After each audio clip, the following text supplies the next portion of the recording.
ng mga nagbabagang balita. Higit sa 600,000 na halaga ng pinsala, iniwan ang nangyari sunog sa isang bahay sa Naga City. Aumento sa singil sa kuryente ngayong Hulyo, asahan dahil sa pagtaas ng transmission rate ng NGCP.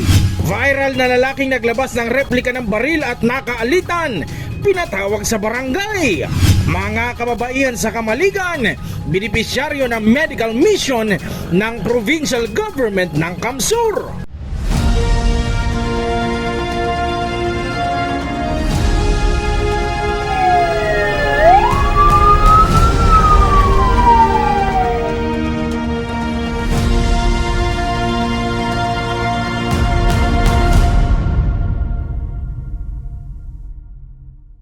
Magandang gabi.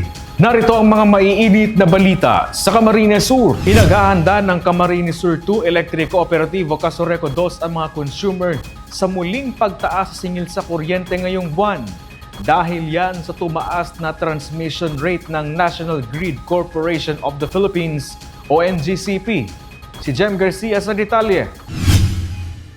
Sa tala ng National Grid Corporation of the Philippines o NGCP, tumaas ng higit 10% ang ancillary services rates o ang halagang binabayaran sa pagbalanse ng grid sa tuwing may imbalance sa supply at demand sa kuryente. Nagiging sanhi ito ng tuluyang pagtaas ng overall transmission rates. Halos 1% ang itinaas ng kabuuang transmission rates para sa buwan ng Hunyo na nagkakahalaga ng 1.46 pesos per kilowatt hour kumpara nitong Mayo na nagkakahalaga lamang ng 1.44 pesos per kilowatt hour. Dahil sa pagtaas ng transmission rates ay pinaghahanda ng Casureco 2 ang mga consumers sa muling pagtaas ng singil sa kuryente. Ang nangyayari, once pong magkaigwa ng problema sa mga planta ng kuryente, si supply ta, hali duman sa mga power plants, o magkaigwa ng mga force outage, biglaan na pagwara ng supply hali sa mga planta, nagibong paagi ang NGCP kung saan pwedeng magkuha. Ang nangyayari, kung harayo si kinuanan, normalmente, dakula man si cost na sisingilon. Kaya ang nangyayari po iyan po si nakakaapekto kung taano po ta nagkakaigwa ng halangkaw na tigsisingil na sa hiling ko po may basis na sinda dahil nahihiling ta na itong pagkakaigwa ng kakulangan sa supply ng kuryente kang mga nakaaging bulan asin niya na June, singo niya na July, kaya nahihiling na nila na-forecast na nila kung gurano si kantidad.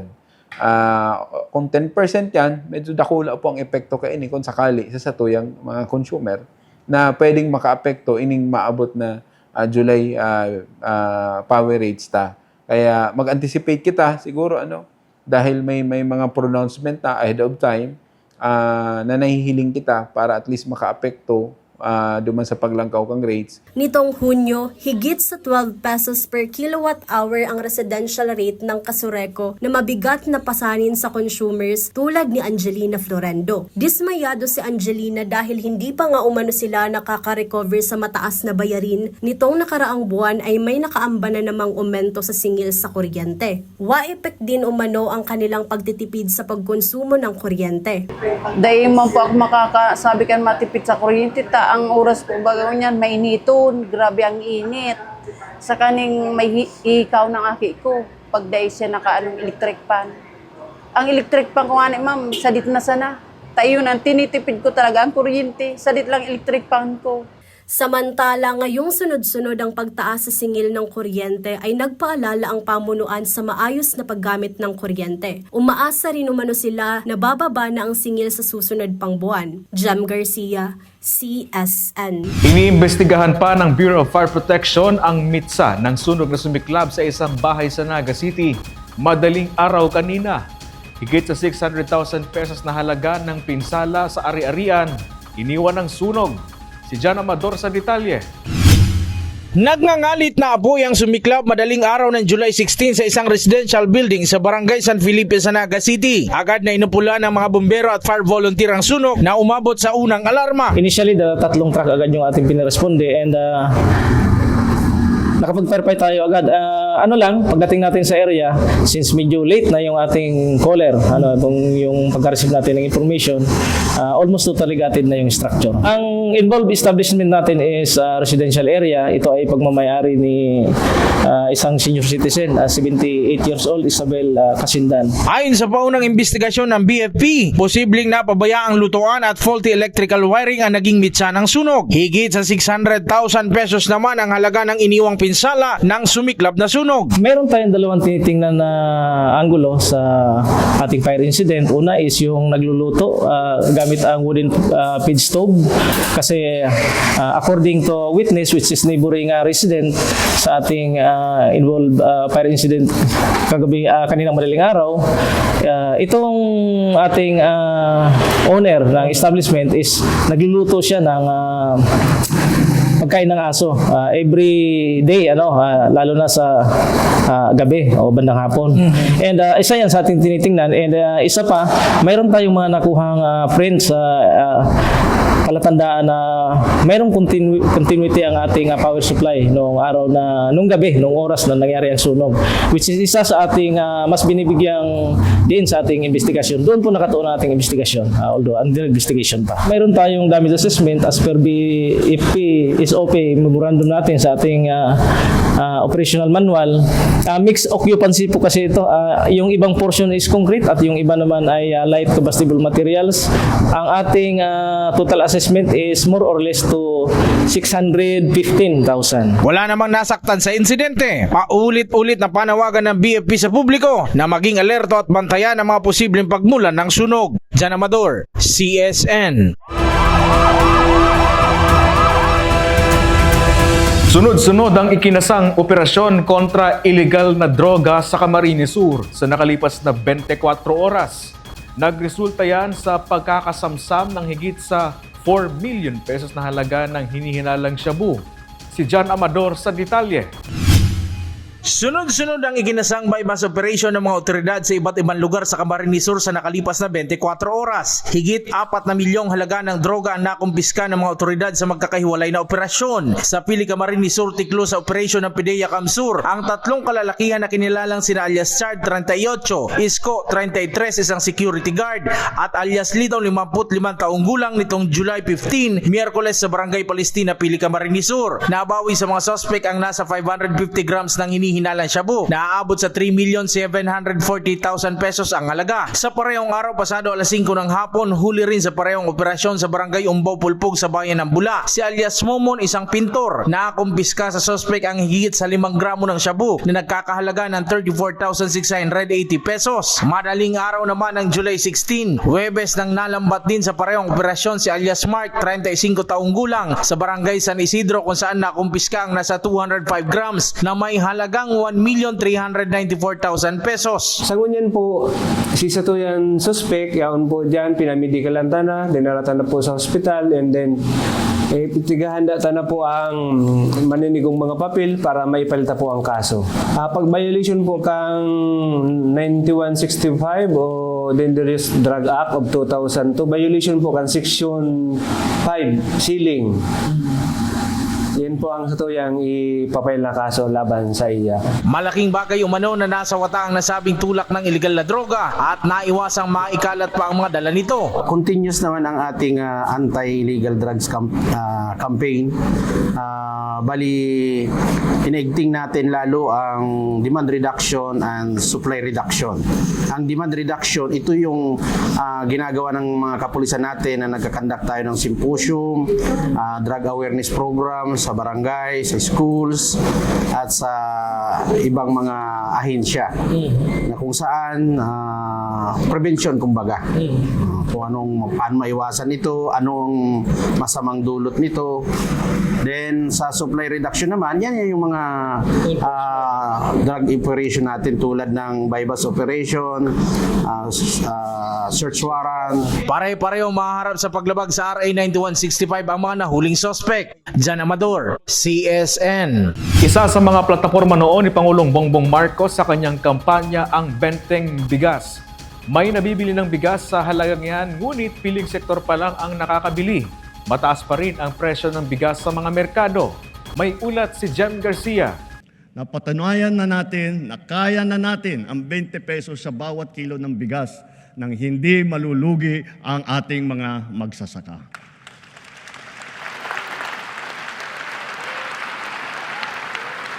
Kamakailan naman ay matagumpay nating nailunsad ito sa Luzon, Visayas at Mindanao, kagaya sa San Juan, Pangasinan, Cavite, Occidental Mindoro, sa Cebu, sa Bacolod, sa Guimaras, Siquijor, Davao del Sur.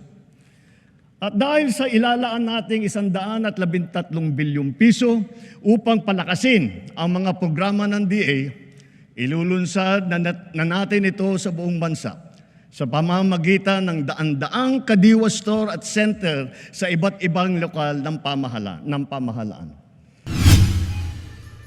Bahagi yan ng pahayag ni Pangulong Ferdinand Marcos sa kanyang ika-4 na State of the Nation Address o SONA noong nakaraang taon. Mula nang maupo sa pwesto ang Pangulo, bukang bibig niya lagi sa kanyang SONA ang naturang programa na isa sa campaign banner ni Marcos nang siya ay nangangampanya pa lamang taong 2022. Ngayon, patuloy ang operasyon ng benteng bigas meron na sa ilang lugar sa bansa kasama na ang Camarines Sur. Sa National Food Authority Camsur Norte Office, araw-araw pinipilahan ng bigas na nagkakahalaga ng 20 pesos. Ayon sa ahensya, patuloy pa rin ang pagsasagawa nito at mas lalo pang pinapalakas upang mabuksan ito sa lahat at hindi na lamang limitado sa ilang sektor. Ang bago dyan is nag-expand siya. Hindi na lang siya makikita dito, hindi na lang pwedeng bumili dito sa NFA redemption site, maging doon sa mga local government unit. So ang ibig sabihin, mas inilapit po natin to sa mga tao na mas madali sila makakabili. Na sa halip mamamasahe sila papunta dito, doon na lang sila sa kanilang mga local government unit. I believe po kasi baka mayroong strategy gagawin din po yung mga local government unit na hindi lang siguro sa redemption site ng munisipyo nila, but pwede nilang i-disperse sa mga barabarangay para mas malapit. At dahil piling sektor lang ang nakakabili ng benteng bigas, no choice ang ilan na bumili ng mas mahal na bigas sa merkado na naglalaro sa 50 pesos to 60 pesos per kilo. Kontrolado naman ang presyo ng imported rice sa 50 pesos per kilo dahil sa price ceiling ng pamahalaan, bagay na mabigat pa rin umano para sa ilang consumer. Mahal talaga. Wala pa naman nakarating siguro rito. Kung meron ganyan, maganda yun. Pero kung wala tayong magawa. Ganun talaga ang gobyerno. Inaasahang sa nalalapit na State of the Nation Address ng Pangulo na matalakay ang isyong ito na makakapagbukas sa usapin na makakatulong sa mga mamamayan nang mabawasan na rin ang gastusin sa araw-araw. Samantala, panawagan ng mga consumer sa pamahalaan na buksan sa lahat ng sektor ang pagbebenta ng benteng bigas meron na. Jam Garcia, CSN. Nagkaayos na ang mga kalalakihang sangkot sa komosyon sa Naga City na nag-viral online. Nakuhanan pa sa video ang isang lalaki na may dalang baril na napag-alamang replika. Ang update sa ulat ni John Amador. Kuha ang video na ito sa Barangay Dayangdang, Naga City nitong Martes, July 14. Makikita sa video na ito na nagkakainitan ng isang lalaki at isa pang kasama ang mga kasama nito. May punto ng video na may dalang mataas na kalibre ng baril ang lalaking nakaitim. Isang araw matapos kumalat ang video online at nag-viral, pinatawag sa barangay ang mga sangkot sa insidente at nagkaayos na. Kita rin sa mga larawang ito na nagkayakapan ng dalawang sangkot na napag-alamang mga estudyante. Ayon sa PNP, replika ang bitbit na baril ng lalaki sa video. Tuloy nag-viral baga ito. Pero kasaod nakagawa na sinda ning amicable settlement. Kumbaga nagkasundo sinda sa barangay. And sa tuya man sa kapulisan, pag nahiling tama na seryoso, as in kumbaga tinawantan ning dikit ng konsiderasyon sa lahat ng mga estudyante man itong mga involved. Kaya itig-warningan at as in pinangadalan ta para dahil na mautro. Isa siyang replika ng isang M16 at ito ay voluntaryong isinurinder na doon sa Station 5. Dahil nagkaayos na magkabilang panig, wala na rin umanong kaso laban sa mga sangkot, ngunit paalala ng PNP. Maging mahinahon kita sa gabos ng oras huwag nating pairalin ang init ng ulo dahil kapag nangyari na ay hindi na natin ito may babalik, lalo't kung ang dulot nito ay hindi maganda. Kung magdala ka ng replika ng guwan na gagawing panakot, pwede kang makasuhan ng grave threat niyan, life threat. And then yung nag-create ka ng alarma sa publiko, pwede kang makasuhan ng alarm scandal. Maging mahinahon sa lahat ng oras. Ano ang desisyon natin sa buhay. Dahil pag napasok mo na ang problema, ang hirap ng lusutan. O baga, sabi nga niyan ay pwede namang hindi. Jan Amador, CSN.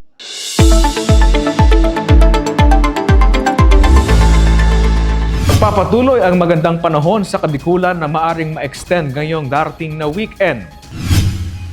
Ayon sa Pag-asa, walang namomonitor na low pressure area o LPA sa loob at labas ng Philippine Area of Responsibility. Ngayon man, asahan pa rin ang isolated o kung minsan maulang panahon, lalo na sa Bicol Region at iba pang lugar sa bansa, dulot ng thunderstorms.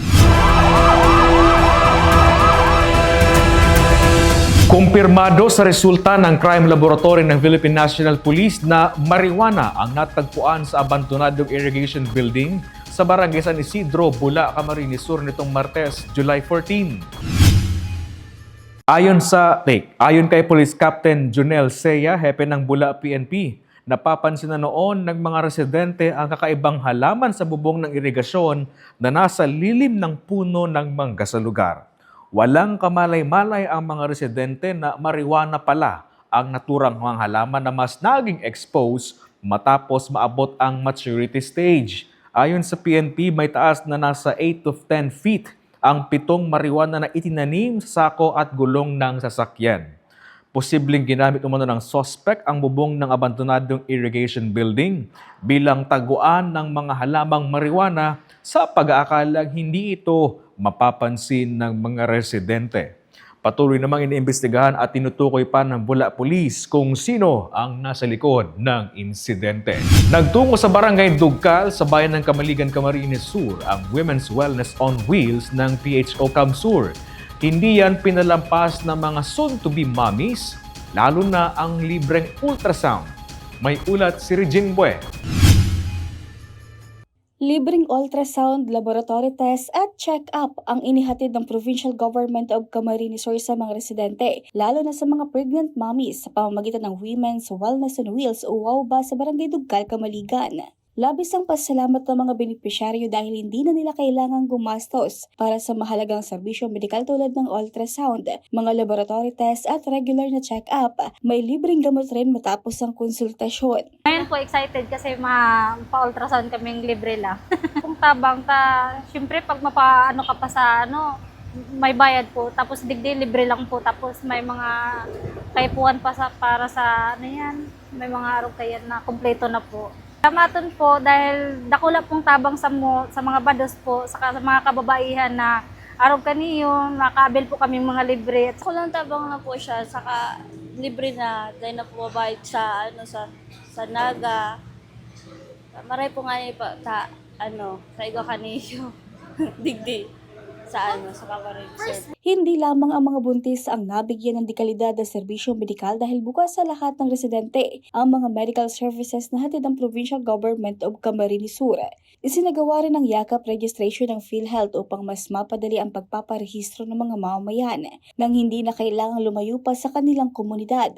Dahil dito, malaki ang pasalamat ng mga residente dahil nakatipid sila hindi lamang sa gastos, kundi pati sa oras dahil ang mga serbisyo na mismo ang lumalapit sa kanila. Aram sa ko gurang na. Tapos dahil man ko nakakaduman sa mga pagpa-register kang akap, kang yakap. O di mo niyan, di ko aram na kala ko mapacheck up lang ko. Makamember ako digdi sa yakap. Taday man pati ko tatao kang mga computer na yan, mga gadget, magparagaramit. Mas maray na yan nag-igdi ka mo para si mga day nakakaduruman sa harayo o kung saan pa man ang kaipuan na magpa-register ka ni o kaya day tatao magpindot sa mga gadget. Actual na igdi yung nagigibo. Nakulang sa tabang na sa araw sa mga teo. Nakulang tabang na Imbis makalon pa, gabos ang bulong sa siko. Hindi na makakaagad. Mapiling ako kan sa kong kolesterol. Kagto po ma'am, kaya alam ko ang kolesterol ko. Kaya ang ngunyan, mapa-follow up, check up ako po. Parang Ano po, ning makatipid-tipid sa gasto, saka yan na po kami digdi, dahil na kami magastos, dahil na kami malunad. Kaya nakatipid po dako lang tabang. Kan may igwang arog kami sa barangay.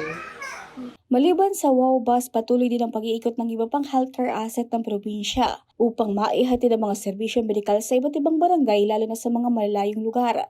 Isa ito sa mga prioridad na programa ni Governor Elre Villafuerte na mas mapalapit sa serbisyong pangkalusugan ng mga Camarines bilang bahagi ng adhikain na isinusulong ni Gov. Elre Villafuerte na gawing mas accessible ang serbisyong medikal sa buong probinsya. Regine Boe, CSN.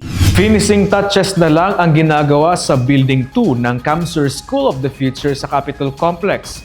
Sa naturang pasilidad, sasanayin ang mga kabataan sa probinsya para sa tinatawag na Jobs of the Future. Narito ang ulat. 95% halos tapos na ang ipinapatayong School of the Future Building 2 ng Provincial Government of Camarines Sur. Proyektong isinusulong sa pamuno ni Gov. Elre Villafuerte. Itinatayo ito sa loob ng Provincial Capital sa Barangay Cadlan, Pili, Camarines Sur. Ayon sa gobernador, ilalagay sa pasilidad ang world-class facilities na idinisenyo para sa susunod na henerasyon lalong ngayong digital age.